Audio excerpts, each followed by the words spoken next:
Okay, thanks for staying with us. We're going to start with the nation.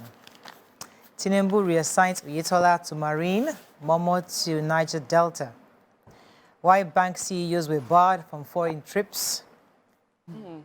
Isheshe Day, adherents cautioned in Kwara, Elegushi Hills Southwest government.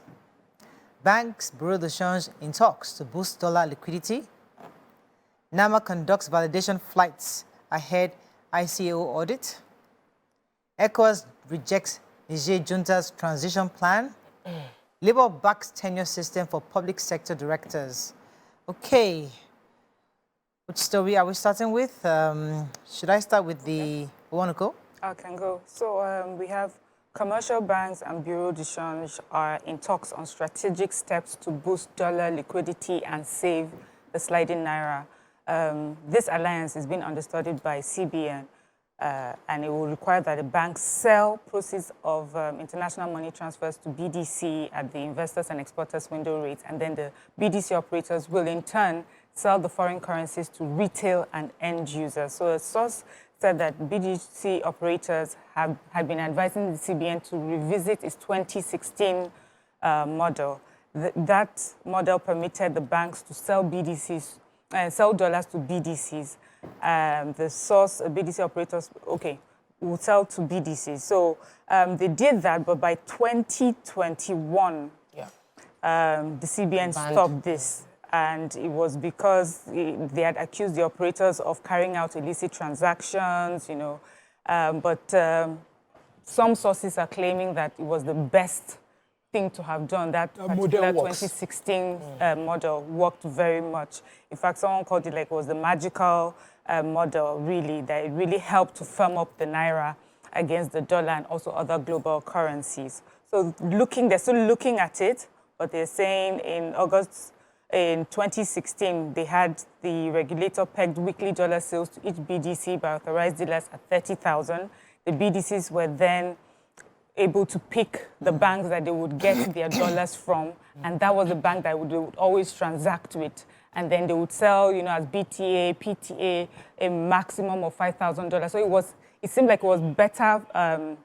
Watched, yes. So and asking the banks to be doing it. What the banks have been doing, all the targets that have been set for them, the banks haven't been able to meet up. So it looks like they may be revisiting that 2016 model. I think a meeting should be had so that everybody understands the part you're playing. Like, you might be trying to profit yourself, but it's costing the entire country. In a related story, actually, let me just connect that also to this story, where the CBN actually was telling us why they had barred the MDs of banks from traveling. They had placed a ban between July 5th to August 15th. And this was because, according to the report, said that the beneficiaries of the naira crash were the bank executives because they were saving the dollar they had for their friends, families, and associates. And that's what happened, that the naira really crashed. So you remember they were supposed to give naira to Nigerians who needed it. They wanted you to come to the bank to take the dollars. But these bank MDs, many of them were being, according to the report, demigods. They had dollars to sell and were keeping it for their associates. Back chiefs were just dispensing cash to their friends. So according to this report, CBN had placed that ban so that they can be available to answer questions concerning it. But so far, all the managing directors have since been allowed to travel. The black ban was lifted since I think last week, Tuesday. After the government decided to identify the exchange naira rates, many of them were actually just round-tripping also. Yes. And causing other money laundering infractions. The dollar they had in their possession. Should be to beg them. Goes back to about the impacts of their own selfishness. Actions. Goes back to with the people. The policy can happen, but if Nigerians, the people themselves, don't take advantage of these things, we will all benefit. Yes. Okay, another story. The Labour backs tenure system for public sector directors. No fewer than 500 directors who have spent 8 years in office will quit the Federal Civil Service if the policy on tenure is implemented. It was learnt yesterday. So we realized that over the time, directors would majorly stay so long in that office, thereby limiting the career growth of others within the system. And that's just regular with public service, such that there are many people down the pyramid, but as they rise, there are fewer positions to fill. So lesser people are able to get to the top of their career. And so the Labour is saying that they would have to implement the tenure-based system such that public service directors would only have to spend 8 years in service, 4 years for the first tenure and 4 years in the second tenure. And the Senior Civil Servants Association, Servants of Nigeria, the association said those who have spent more than the maximum 8 years stipulated by the civil service rule blocked employment opportunities for the unemployed and stunted the career growth of their subordinates. Yeah, exactly. It goes back to we, the people. How people don't want to leave a position. Forgetting that what you're staying is stalling somebody else's growth. The article even goes on to say that they spend like 15 to 20 years on that position. Wow. Nigeria is not good. Nigeria is not good. It is us, the people. Wow. It's us. We have to start looking in. We have to start looking inwards because it's always easy to say them, but it's us. Another story in the nation. Yes. The statement was given by Taib Odunwo, who is the managing director of NAMA, that's the Nigerian Airspace Management Agency, who said that in preparation for the International Civil Aviation Organization's Universal Safety Oversight Audit Program, all our aviation system is being overlooked. There's a validation going on for all our flight processing, instrument flight procedures for all our international airports, the new ones in Maiduguri and Minna, as well as all the other major airports in the country, because they want to be sure that we meet up to the standard recommended practice by the ICAO. And he said that it is it's critical that the critical manpower have also been boosted. They've gotten support from the military, they've got support from the NC, that's Nigerian Civil Aviation Authorities, as well as other agencies that are all involved, updated their aeronautical information publications and operation manual. I think that after the certification, I think people will have more peace of mind regarding local travel, because this would mean that every airport, every system is recently validated, and Nigerians are pretty scared about local flights, so I'm happy to hear this. And okay, moving on quickly now to the Punch. FG prioritizes economy, security as ministers take oath today. Farmers abandon farms, 23 Sokoto, Zamfara, Kebbi, local government under bandits. NDLEA recovers 4.8 billion naira worth of drugs from wanted billionaires' Lagos warehouse. Miscreant traders take over multinational Naira Lagos bus stops. Niger, ECOWAS rejects junta's 3-year transition plan. CBN loan to manufacturers aviation firms rise to 5.6 trillion naira. And Nigeria loses 249 billion naira in July as oil output drops. Okay, which story are we starting with? Okay, I will start with, so residents of at least 23 local governments across Sokoto, Zamfara, Kebbi states are battling to survive kidnappers, cattle rustlers, and bandits, and is making life difficult. So in Sokoto State, you know, a few of the local governments were named. Those are the worst affected areas that are, you know, the community is seriously, you know, crying out for help because of the banditry going on. The government says that they are aware that this is happening and they're doing everything within their power to make sure that, you know, that they solve this. They say security challenge is really one of their major challenges, but it says our target as a government is to ensure that citizens sleep with their 2 eyes closed and continue to live and relate peacefully with one another. The story is not different in Zamfara State. You know, they say about so many communities in the 14 local governments are affected by this. They said this particular one, their security challenges for them started first as cattle rustling, and before long it became banditry and kidnapping. The present governor of Zamfara State says that for him, he's not going to go the way of past administrations where they were negotiating with these bandits. He says what they would rather do is put all their support, give all their support to security. Kebbi State, terrible, the same story as well, banditry, kidnapping, to the point that many communities had to sort of sign some sort of agreement with these bandits, you know, just for some peace. But the government says they're working hard. This is a major challenge for them in these states and many of the communities there, and government is working hard to see that, you know, they can reverse this. Still reviewing Punch, let me take the NDLEA story. So operatives of the NDLEA had intercepted $20 million counterfeit notes in Abuja and 4.8 billion naira worth of opioids in the warehouse in Lagos State. The agency's Director, Media and Advocacy, Mr. Femi Babafemi, said that the multi-billion naira worth of illicit drugs were seized at the warehouse stocked away in Alaba International Trade Fair Complex in Ojo area of Lagos State. According to report, I mean, there were so many, I can't even go to the details of the millions of pills of tramadol and hundreds of kgs of so many of codeine and all the others. But according to him, the chief suspect, Mr. Paulinus Ojoku, he is the chief security officer to the wanted drug baron who parades as an automobile spare parts dealer, was arrested and is now assisting the ongoing investigation. Also, they, on Friday, intercepted $20 million worth of notes suspected to be counterfeit during the stop and search at the Abaji-Lokoja Road within the FCT.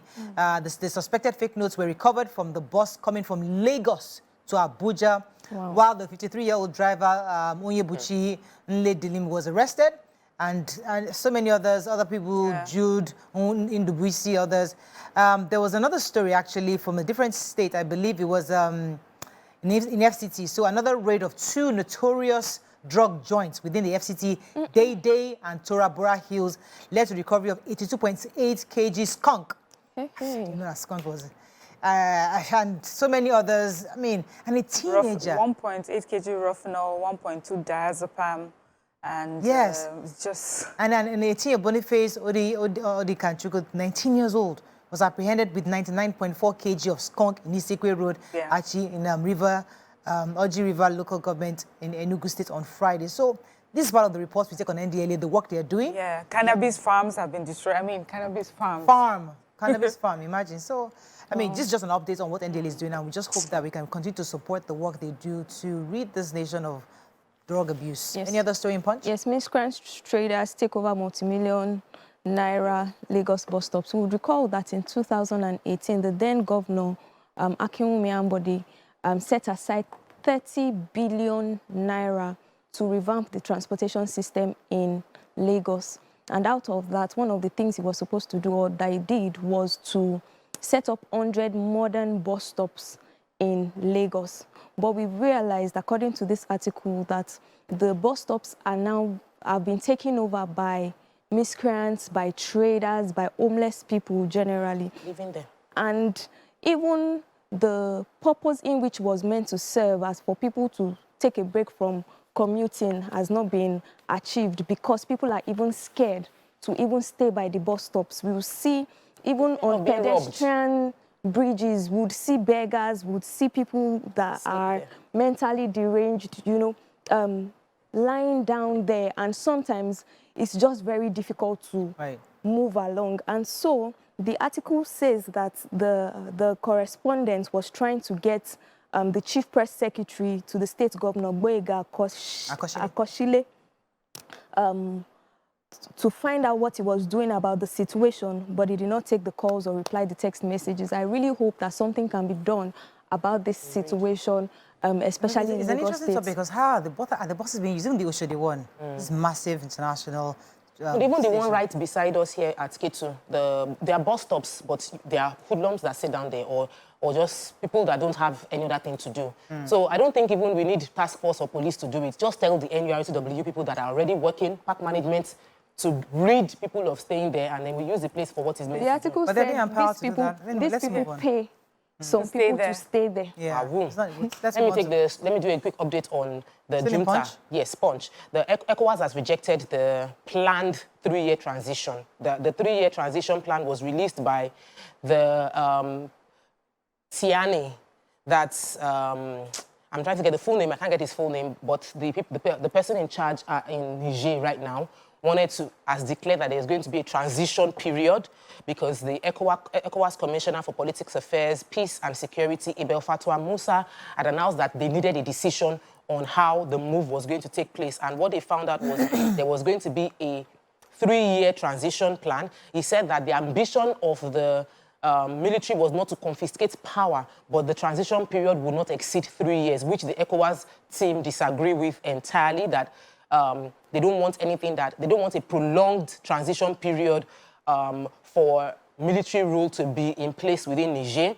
They also mentioned the fact that the junta has said that they were going to need 30 days for the political parties to release their political calendar of how they want to take over power. But ECOWAS is not accepting any of this prolonged transition. They want to be able to, they want the transition to democracy to be short as possible. And they want the earliest possible scenario where civilians will take over power from the military in Niger. Okay, Vanguard, very quickly, let's find a story of not taking brutally frank many governors wealthier than their states, says Clark. Tinubu appoints Momo as minister designate for Niger Delta. Old age poverty to increase as pensioner coverage stagnates, population rises. Energy crisis, cost of solar systems rises 220% to 550,000 naira as forex inflation worsen. Isheshe Day, traditionalists warn Yoruba monarchs against sacrilege. Let me take that story. So the Isheshe Day has been on the news for the past few days now.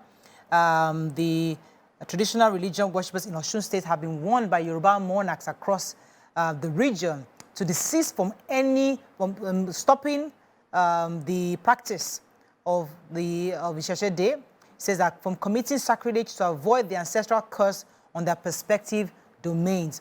Traditional enthusiasts, leaders of traditional religion monarchs who graced the 2023 Isheshe Festival tagged Obaship and Yoruba tradition, culture, and spirituality. It was held in Oshogbo.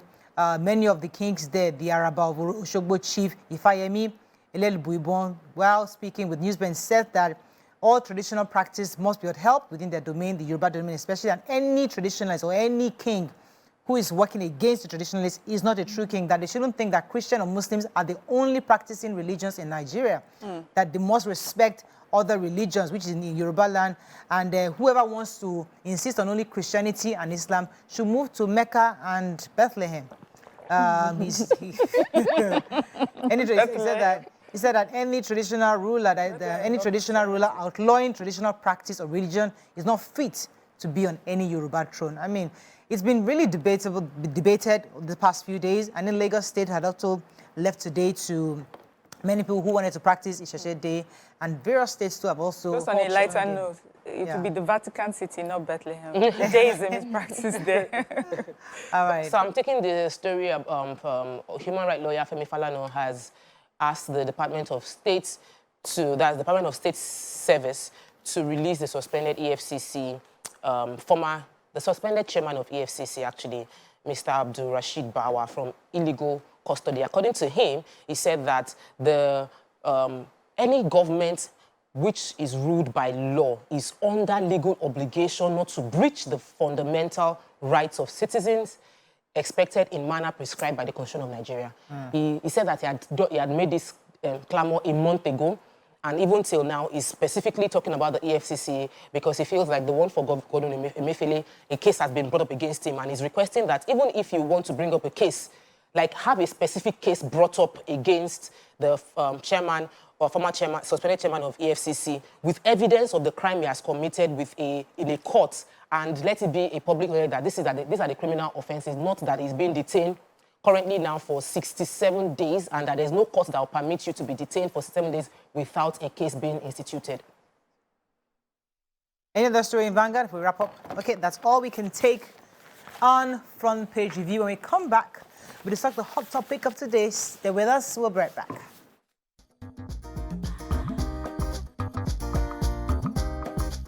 Stay tuned. Your View will be right back.